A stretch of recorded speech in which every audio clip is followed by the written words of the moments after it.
How are you? Very well, thank you. And, well, you, of course, are with Palace of the King. And Yes.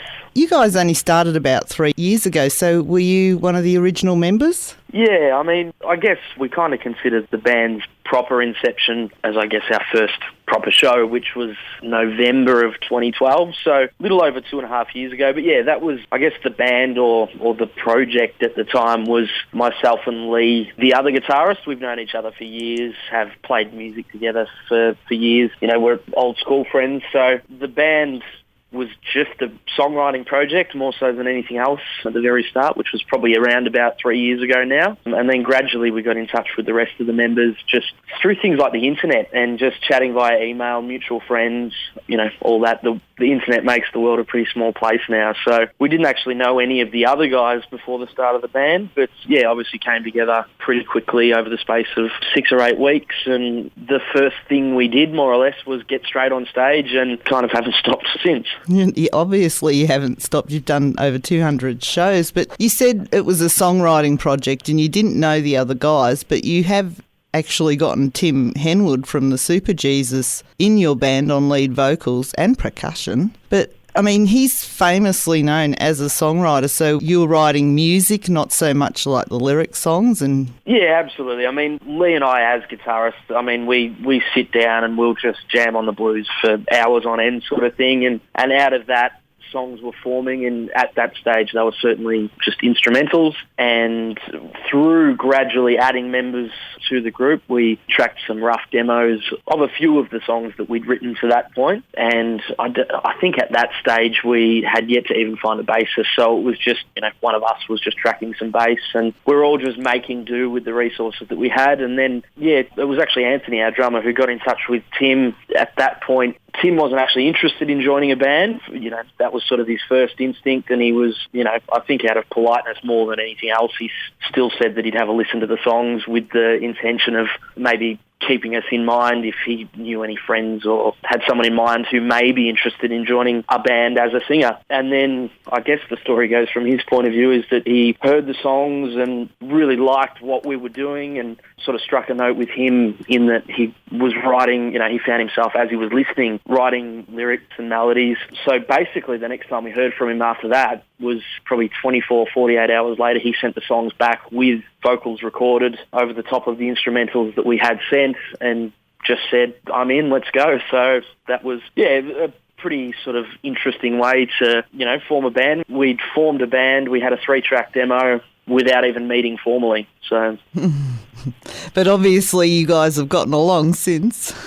Yeah, absolutely. And you know, the common bond is obviously the music and the songwriting, and it's something that, you know, we've released a fair bit of music over the first 2.5 years since our first gig, and we definitely keep ourselves really busy just, you know, by jumping on the stage and jumping in the van and playing as many shows as we possibly can and getting in the studio and writing and recording songs as frequently as we can as well. So, yeah, it was sort of, you know, a bit of accidental luck that, you know, we stumbled upon each other's path to a certain extent and ended up writing a couple of songs together, which at the time we didn't really know what it was going to turn into. And 2.5 years later down the track, you know, there's a lot more music that's come since and a hell of a lot more live shows. Yeah, and you have just released your actual debut album, which is Whitebird/Burn the Sky. Can I ask why the dual name? That actually came partly because just we were going around and around in circles and rebutting each other, arguing about the title of the record. The idea for that sort of came after we'd started sequencing tracks and figuring out what order that we wanted to present the songs for the album. When we were approaching all of that, we were approaching it from the perspective of a two-sided, side A, side B vinyl record. You know, like all of our favourite albums, we wanted it to be presented in that way, not necessarily front-heavy with all of our favourite songs, all the first 3 tracks, and then, you know, the pace of it tailoring off from there. We wanted to sort of do it so that there was, you know, a first track of side A, first track of side B, final track of side A, final track of side B, and so on. So at the time when we were going back and forth with ideas for the album title, it just we sort of stumbled upon the idea of giving each side of the record a title, which, the title, both Whitebird and Burn the Sky, reference a song on each of the two sides of the album. And it was, more so than anything else, it was the first idea that came about that didn't get too much argument or didn't get too much rebutting. So that, more so than anything else, with a six-piece band and a lot of opinions, is one of the main things that leads to a decision being made. It just ends up being the one that you don't get the arguments against the idea that ends up settling. And obviously, it's not as well, represented in digital form or CD form or something like that. It's definitely the vinyl presentation of the record that makes the most sense with the two titles.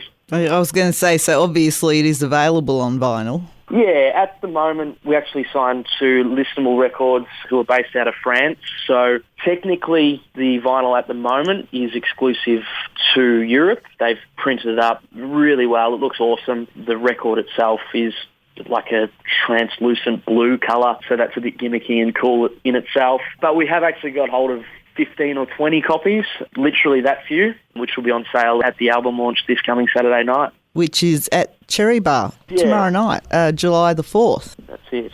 Yeah, and so you do have approximately 15 of these special vinyl copies just for that. Or you might have a couple left to take to Sydney on the 12th. Yeah, well, all going well and people turning up to Cherry Bar, which, we certainly hope that the place is packed to the rafters. Then we're assuming at this stage that the 15 odd copies of the record that are going to be there do get snapped up because, especially when people do pick them up and have a look, it looks unreal. So that's something that's, certainly if there's a couple left over, they'll be making their way to Sydney. But, all going well, they may very well be gone by the end of Saturday night. Because, if you don't go to Cherry Bar tomorrow night, the 4th of July, and grab one of those special vinyl releases, then the only chance you might have of getting one is maybe if you guys bring one home with you, because you are going to Europe in October.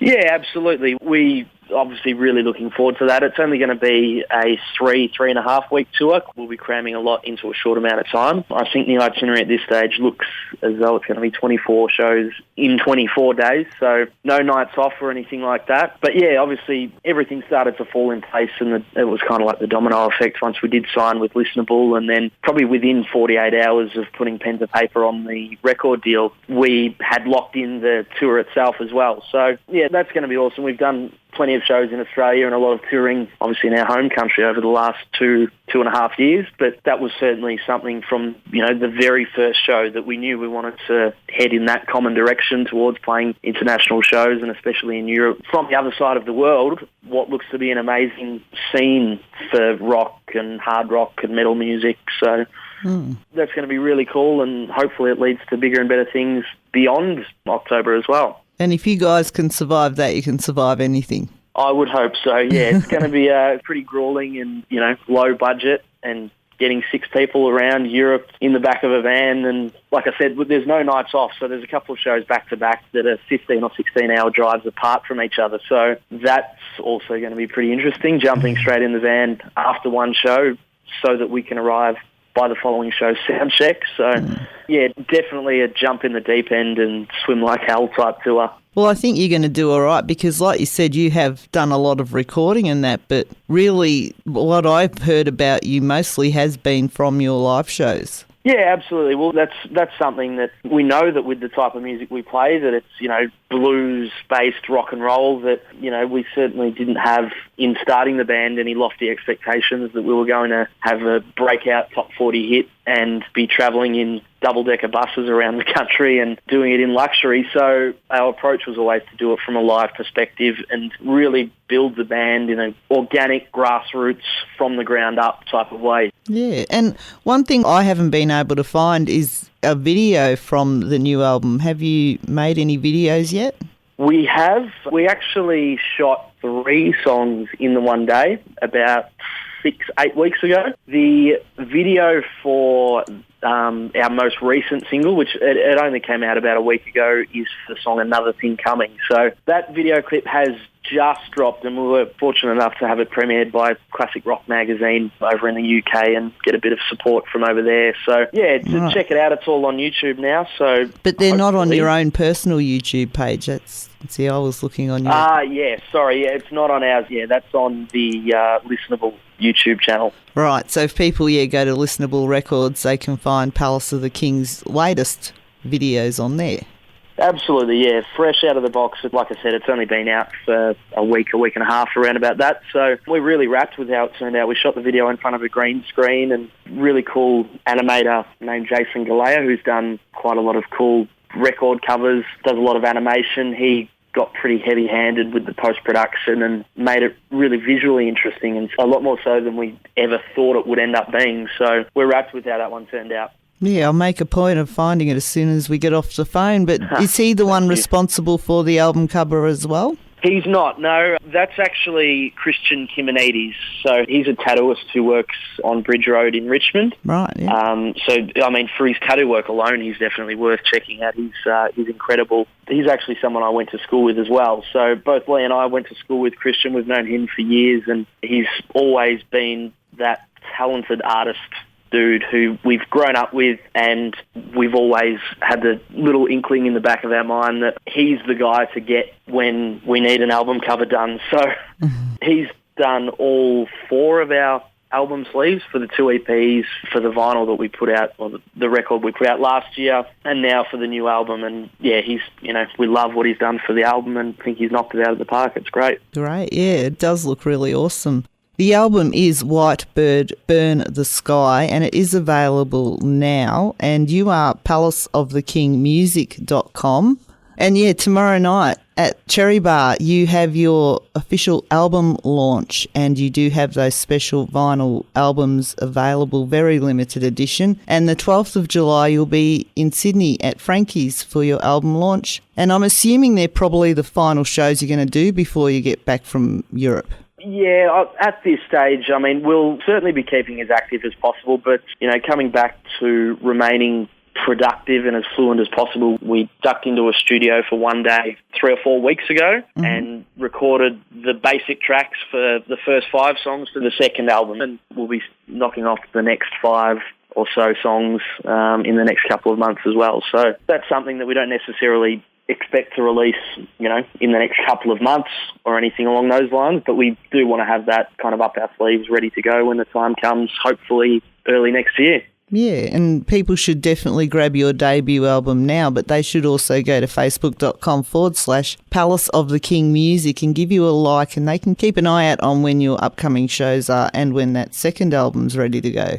Exactly. That'll all be updated with progress and some behind-the-scenes action and all that usual stuff. So, yeah, certainly jump on the Facebook and keep an eye out because, we're hopefully, wherever anyone is in the world, we're hopefully coming to a club or a bar or a venue near them as soon as possible. Yeah. Thank you very much for your time. Not a problem. Thank you, and hopefully we'll get to chat more at some other stage.